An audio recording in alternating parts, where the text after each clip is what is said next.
Halo teman-teman, kembali lagi bersama aku Tiara Marani dari kelas 2M Konsentrasi SDM Prodi Manajemen Fakultas Ekonomi dan Bisnis Universitas Swadaya Gunung Jati. Pada video pembelajaran kali ini, aku akan menjelaskan dan memaparkan materi tentang human capital. Saksikan videonya ya. Baik teman-teman, pada video pembelajaran kali ini aku akan memaparkan materi tentang human capital atau modal manusia.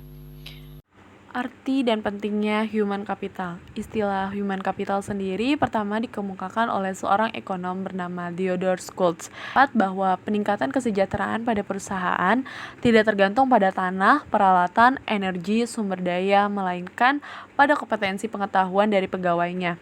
Kemudian ia mendeskripsikan posisi human capital ini sebagai kemampuan sumber daya manusia yang diperoleh melalui investasi pada sumber daya manusia, yang mendeskripsikan bahwa human capital ini terdiri dari 4 hal, yaitu yang pertama kemampuan, yang kedua perilaku, yang ketiga usaha, yang keempat waktu, dan semuanya ini dimiliki dan dikendalikan sepenuhnya oleh pegawai.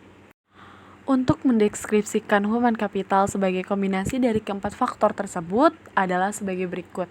Yang pertama yaitu karakter atau sifat yang dibawa pada pekerjaan, misal intelijensi, energi, sikap positif, keandalan, dan komitmen. Yang kedua yaitu kemampuan seseorang untuk belajar, yaitu kecerdasan, imajinasi, kreativitas, dan bakat.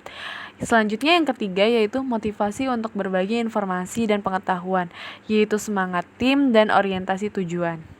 Selanjutnya peran human capital. Human capital ini berperan sebagai dua. Yang pertama sebagai kunci keunggulan organisasi. Kunci keunggulan organisasi ini terdiri dari 3 kelompok utama dari aset perusahaan, yaitu aset finansial, aset fisik, dan aset tak berwujud. Aset finansial ini misalnya berupa uang tunai dan surat berharga. Aset disebut financial capital. Selanjutnya aset fisik. Aset fisik ini terdiri dari peralatan, gedung, dan tanah. Sedangkan aset tak terwujud yaitu berupa modal organisasi, aliansi bisnis, pelanggan, merek, reputasi, dan modal intelektual. Selanjutnya peran human capital sebagai hubungan kompetensi karyawan dengan human capital. Nah, dalam meningkatkan kompetensi karyawan, tantangan utama yang harus diperhatikan yaitu kompetensi harus sesuai dengan strategi bisnis, dan kompetensi perlu diciptakan melalui lebih dari satu mekanisme. Nah, 5 cara untuk meningkatkan kompetensi karyawan ini yaitu ada 5B. Yang pertama, buy atau membeli. Mengganti SDM yang lama dengan yang baru dan memiliki kualitas yang lebih baik. Yang kedua yaitu build atau membangun. Investasi yang dilakukan terhadap SDM untuk meningkatkan kualitasnya menjadi lebih baik. Yang ketiga yaitu borrow atau meminjam.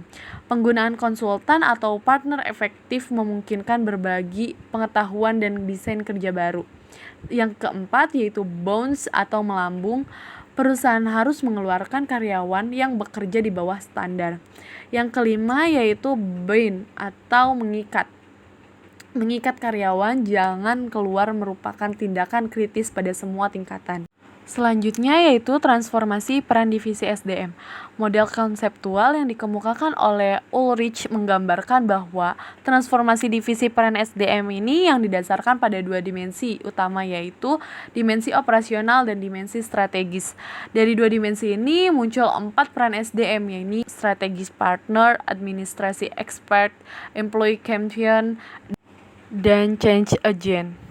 Yang pertama yaitu strategi partner, yaitu Departemen SDM harus mampu menjadi partner bagi manajer lini dan manajer lainnya dalam mengeksekusi strategi dan membantu merealisasikan perencanaan. Kemudian selanjutnya administratif expert, membantu tercapainya efisiensi administratif dan memastikan bahwa cost dapat dikurangi dan kualitas tetap terjaga secara kontinu. Selanjutnya, employee champion.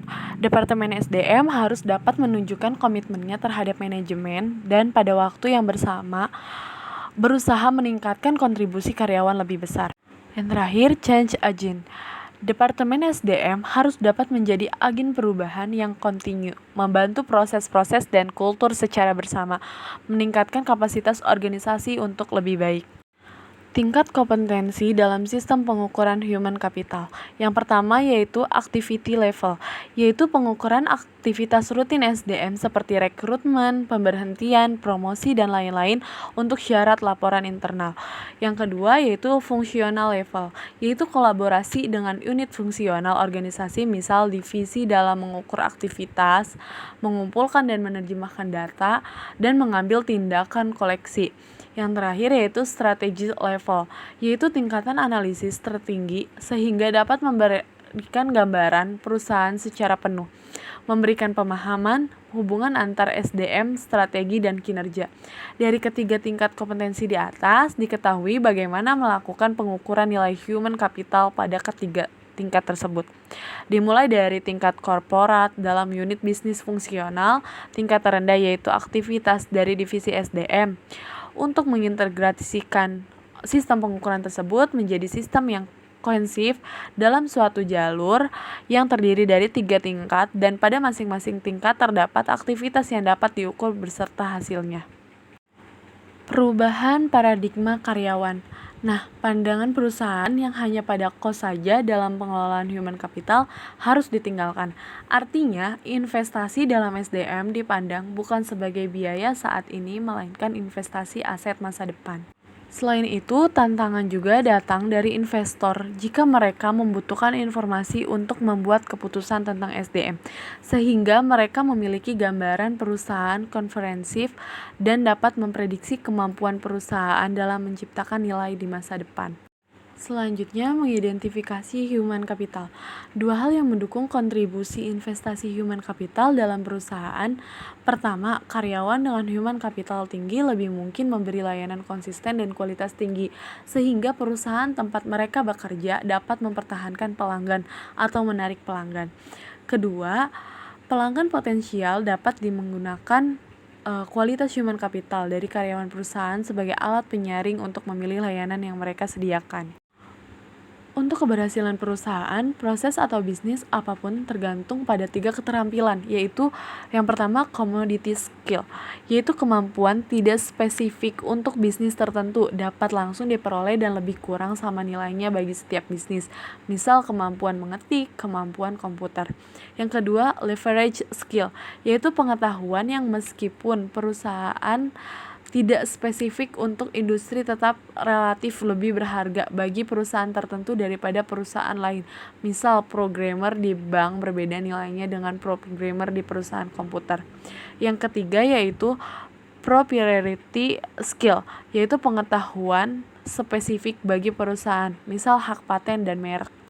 Nah, cukup sekian pemaparan materi human capital dari aku. Kurang lebihnya mohon maaf. Wabillahi taufiq wal hidayah. Wassalamualaikum warahmatullahi wabarakatuh. Jangan lupa like, komen, dan subscribe teman-teman. Terima kasih.